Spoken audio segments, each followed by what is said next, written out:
अस्सलाम वालेकुम दोस्तों। ਇਹ ਵੀਡੀਓ ਹੈ 3 ਅਪ੍ਰੈਲ ਸਨ 2020 ਦੀ, ਯਾਨੀ ਕਿ ਇਹ ਇੱਕ ਮਹੀਨਾ ਡੇਢ ਪਹਿਲੇ ਦੀ। ਮੈਂ ਤੁਹਾਨੂੰ ਇਸ ਵੀਡੀਓ ਦਾ ਬੈਕਗਰਾਉਂਡ ਦੱਸਦਾ ਚੱਲਾਂ ਕਿ YouTube ਉੱਤੇ ਇੱਕ ਚੈਨਲ ਹੈ ਮਾਨੂ ਸ਼ਰਮਾ ਫੋਟੋਗ੍ਰਾਫੀ ਦੇ ਨਾਂ ਨਾਲ। ਮਾਨੂ ਸ਼ਰਮਾ ਜੀ ਨੇ ਇੰਡੀਆ ਪਟਿਆਲਾ ਤੋਂ ਇੱਕ ਕਲੱਬ ਬਣਾਇਆ, ਰਾਈਡਰ ਕਲੱਬ, ਔਰ ਉਸ ਦਾ ਨਾਂ ਰੱਖਿਆ ਲੌਂਗ ਰਾਈਡਰਸ। ਉਹ ਘੋੜਿਆਂ 'ਤੇ ਰਾਈਡਿੰਗ ਕਰਦੇ ਨੇ ਮੁਖਤਲਿਫ ਜਗ੍ਹਾ ਦੀ। ਮੁਖਤਲਿਫ ਮੈਂਬਰਸ ਇਕੱਠੇ ਹੋ ਕੇ ਕੋਈ 20 ਕਿਲੋਮੀਟਰ, 50 ਕਿਲੋਮੀਟਰ, 100 ਕਿਲੋਮੀਟਰ, ਔਰ ਇੱਕ ਸਿਹਤਮੰਦ ਐਕਟੀਵਿਟੀ ਹੈ। ਉਸ ਨੂੰ ਵੇਖ ਕੇ ਮੈਨੂੰ ਸ਼ੌਕ ਪੈਦਾ ਹੋਇਆ ਕਿ ਕਿਉਂ ਨਾ ਅਸੀਂ ਵੀ ਇੱਕ ਰਾਈਡਿੰਗ ਕਲੱਬ ਬਣਾਈਏ ਜਾਂ ਇੱਕ ਰਾਈਡਿੰਗ ਐਕਟੀਵਿਟੀ ਕਰੀਏ ਕਮ ਅਜ਼ ਕਮ।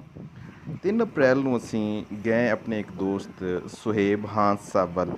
ਸੁਹੇਬ ਹਾਂਸ ਮਾਸ਼ਾਅੱਲਾ ਯੰਗ ਮੈਨ ਹਨ, ਘੋੜਿਆਂ ਦਾ ਸ਼ੌਕ ਕਰਦੇ ਨੇ, ਔਰ ਮੈਂ ਉਹਨਾਂ ਨੂੰ ਜਾ ਕੇ ਮਾਨੂ ਸ਼ਰਮਾ ਜੀ ਦੀ ਵੀਡੀਓਜ਼ ਵਿਖਾਈਆਂ ਔਰ ਉਹਨਾਂ ਨੂੰ ਸਾਰੇ ਚੀਜ਼ ਡਿਸਕਸ ਕੀਤੀ ਔਰ ਬੜੇ ਖੁਸ਼ ਹੋਏ ਔਰ ਉਹਨਾਂ ਕਿਹਾ ਕਿ ਠੀਕ ਹੈ, ਸਾਨੂੰ ਵੀ ਰਾਈਡ ਕਰਨਾ ਚਾਹੀਦਾ।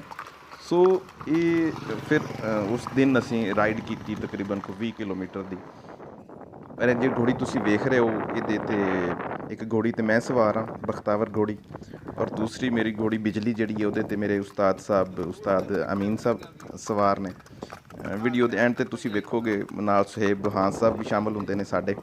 ਔਰ ਫਿਰ ਅਸੀਂ ਰਾਈਡ ਕੀਤੀ। ਉਸ ਦਿਨ ਬੜਾ ਮਜ਼ਾ ਆਇਆ। ਲੋਕਾਂ ਦੇ ਐਕਸਪ੍ਰੈਸ਼ਨ ਬੜੇ ਅਜੀਬ ਸਨ ਕਿਉਂਕਿ ਘੋੜਿਆਂ ਦੇ ਰਿਵਾਜ ਬਿਲਕੁਲ ਖ਼ਤਮ ਹੋ ਗਿਆ, ਔਰ ਉਹ ਸਾਨੂੰ ਵੇਖ ਕੇ ਖੁਸ਼ ਵੀ ਸਨ ਔਰ ਹੈਰਾਨ ਜ਼ਿਆਦਾ ਸਨ ਕਿ ਯਾਰ ਪਤਾ ਨਹੀਂ ਕਿੱਥੋਂ ਕਿਹੜੀ ਮਖਲੂਕ ਆ ਗਈ ਹੈ ਘੋੜਿਆਂ 'ਤੇ।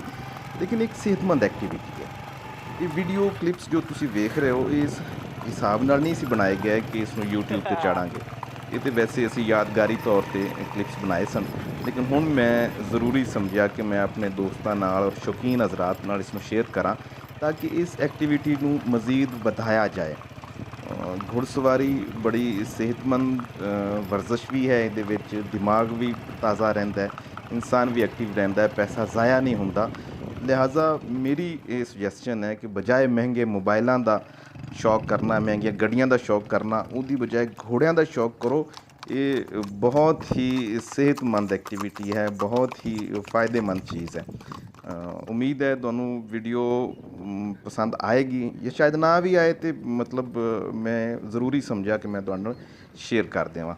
ਉਸ ਦਿਨ ਅਸੀਂ ਹਾਂ ਸਾਹਿਬ ਨਾਲ ਗੁਜ਼ਾਰਿਆ, ਸਾਨੂੰ ਬੜਾ ਮਜ਼ਾ ਆਇਆ ਔਰ ਤੈਅ ਕੀਤਾ ਕਿ ਰੋਜ਼ਿਆਂ ਤੋਂ ਬਾਅਦ ਯਾਨੀ ਈਦ ਤੋਂ ਬਾਅਦ ਇਨਸ਼ਾਅੱਲਾ ਇੱਕ ਅੱਛੀ ਰਾਈਡ ਕੀਤੀ ਜਾਏ 50 ਕਿਲੋਮੀਟਰ ਦੀ, ਔਰ ਉਸ ਨੂੰ ਫਿਰ ਵੀਡੀਓ ਇਸ ਤਰ੍ਹਾਂ ਤਿਆਰ ਕਰਾਂਗੇ ਕਿ ਫਿਰ ਕੰਪਲੀਟ ਤੁਹਾਨੂੰ ਮਜ਼ਾ ਆਏਗਾ।